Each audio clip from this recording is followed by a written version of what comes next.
Hello everyone, I am Aastha. Welcome करती हूँ आप सभी का अपने YouTube channel government job जेन्यू notification. आज के इस वीडियो में हम यूनिफाइड पेंशन स्कीम जो यूपीएस पेंशन स्कीम है इसके बारे में टॉप 10 जो महत्वपूर्ण पॉइंट हैं, इंपॉर्टेंट पॉइंट्स हैं, उनको हम इस वीडियो में देखेंगे। आप सभी जानते हैं कैबिनेट ने सैटरडे को, शनिवार को सरकारी कर्मचारियों के लिए जो सेंट्रल गवर्नमेंट एम्प्लॉयज़ हैं उनके लिए यूनिफाइड पेंशन स्कीम या हम हिंदी में कह सकते हैं एकीकृत पेंशन योजना लागू कर दी है। इसको मंजूरी दे दी गई है और ये जो योजना है ये 1 अप्रैल 2025 से प्रभावी रहेगी। ओके, तो वैसे मैंने इससे रिलेटेड वीडियो अपलोड किया था, आपको इन्फॉर्मेशन दी थी मॉर्निंग में ही, लेकिन अभी हम पॉइंट टू पॉइंट इस वीडियो में बात करेंगे। टॉप 10 जो पॉइंट्स हैं इस योजना को लेकर के, जिससे कि आपको इस योजना के बारे में सारी इंफॉर्मेशन मिल जाएगी, सारी जानकारी आपको मिल जाएगी। चलिए स्टार्ट करते हैं। फर्स्ट है एश्योर्ड पेंशन या हम हिंदी में कहेंगे निश्चित पेंशन। जो यूपीएस है एकीकृत पेंशन योजना, इसके तहत जो गवर्नमेंट एम्प्लॉयज़ हैं, अब जब वो रिटायर्ड होंगे तो रिटायर्ड होने से पहले उनको 12 महीने का, रिटायर्ड होने से पहले के जो 12 महीने रहेंगे उसका जो मूल वेतन आपका रहेगा उस मूल वेतन का एवरेज निकाला जाएगा और उस एवरेज का 50% आपको हर महीने जो पेंशन है वो आपको दी जाएगी। जो आपका 12 महीने का मूल वेतन रहेगा, रिटायरमेंट के पहले का जो 1 साल आपका रहेगा, 1 साल में जो आपकी सैलरी रही है बेसिक पे, उसका 50% आपको मिलेगा।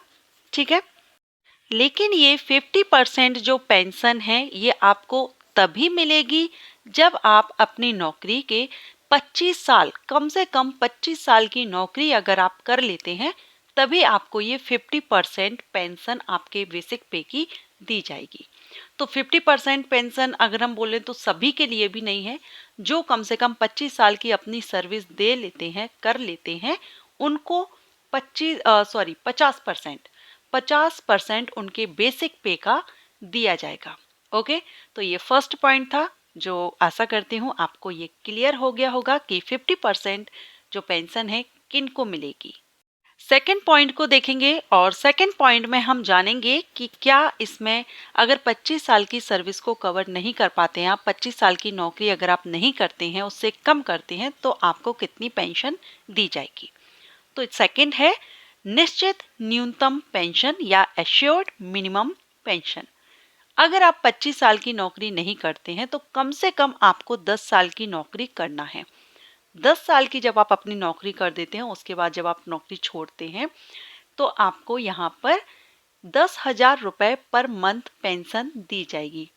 ठीक है, 10 साल अगर आप नौकरी करेंगे कम से कम, तो इसमें आपका 50% पेंशन आपको नहीं मिलेगी। यहाँ आपको 10,000 पर मंथ की पेंशन दी जाएगी। न्यूनतम पेंशन यहाँ पर आपको 10,000 रुपये मिलेगी इस न्यू पेंशन योजना के अंतर्गत। थर्ड पॉइंट को कवर करेंगे और थर्ड पॉइंट में हम जानेंगे कि अगर जो एम्प्लॉय हैं उनकी डेथ हो जाती है तो उनकी फैमिली को, जो उनके जीवन साथी हैं, उनको किस तरह से पेंशन दी जाएगी। तो यहाँ पर जो एश्योर्ड फैमिली पेंशन है, यहाँ निश्चित फैमिली पेंशन है।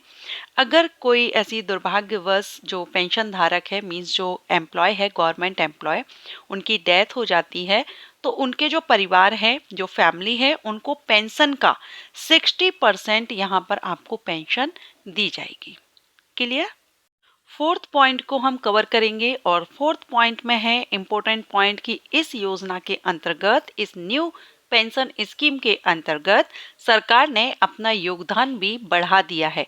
पहले जो 14% था उसको बढ़ा करके 18.5% यहाँ पर कर दिया है। एंड जो कर्मचारी हैं, एम्प्लॉयज़ हैं, उनका जो योगदान है वो यहाँ पर नहीं बढ़ाया गया है, उतना ही है। सरकार ने अपना योगदान यहाँ पर बढ़ा दिया है। एंड फिफ्थ पॉइंट है कि जो पेंशन है, इस पेंशन को महंगाई से जोड़ा जाएगा, मींस महंगाई से सुरक्षा। पेंशन को महंगाई से जोड़ा जाएगा। ये डियरनेस रिलीफ या जिसको हम डीआर कह सकते हैं, all India consumer price index for industrial works पर आधारित होगा, इस पर बेस्ड होगा। इसके बाद हम सिक्स्थ पॉइंट देखेंगे एंड सिक्स्थ पॉइंट है कि इसमें आपको पेंशन जो हर महीने है वो तो आपको मिलने ही वाली है, इसके साथ ही ग्रेजुएटी के अतिरिक्त आपको एक मुश्त रकम भी यहाँ पर मिलेगी। आपको इकट्ठा पैसा भी इस पेंशन के अंतर्गत दिया जाएगा। रिटायरमेंट होने पर जो ग्रेजुएटी है इसके अतिरिक्त आपको जो इकट्ठा पैसा एक मुश्त रकम दी जाएगी और ये आपकी हर 6 महीने पर जो डीए होगा, डीए के साथ में मासिक सैलरी का 10वां हिस्सा आपको यहाँ पर एक मुश्त रकम के रूप में हर 6 महीने पर दिया जाएगा। तो ये भी आपको यहाँ क्लियर हो गया। अब बात आती है कि जो एम्प्लॉयज़ रिटायर्ड हो चुके हैं, क्या उनको इस योजना के अंतर्गत ये लाभ मिलेंगे?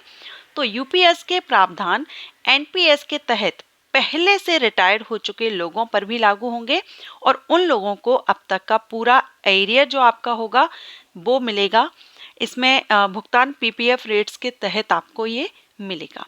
तो जो रिटायर्ड हो चुके हैं वो भी इस योजना के अंतर्गत लाभ लेंगे, उनको भी इस योजना के अंतर्गत जो पेंशन है, जो पूरा फॉर्म जो भी जिस तरह से ये पेंशन दी जा रही है उसके अंतर्गत आपको भी कवर किया जाएगा।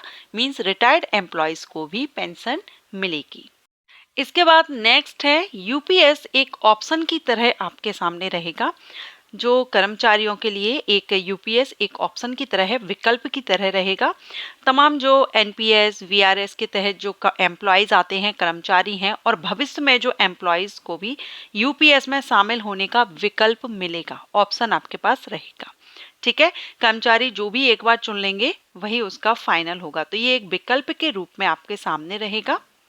इसके बाद बात करेंगे कि ये सेंट्रल गवर्नमेंट एम्प्लॉयज़ के लिए है या स्टेट के लिए। तो ये हम 9 एंड 10 दोनों ही पॉइंट अगर हम देखें तो सेंट्रल जो गवर्नमेंट एम्प्लॉयज़ हैं उनके लिए ये योजना आ चुकी है। अगर आप सेंट्रल गवर्नमेंट एम्प्लॉय हैं तो आप इस योजना के अंतर्गत आ चुके हैं। 10th पॉइंट में अगर हम देखें तो जो स्टेट लेवल पर क्या ये योजना लागू हो सकती है, तो अभी तो ये सेंट्रल गवर्नमेंट के द्वारा लागू कर दी गई है।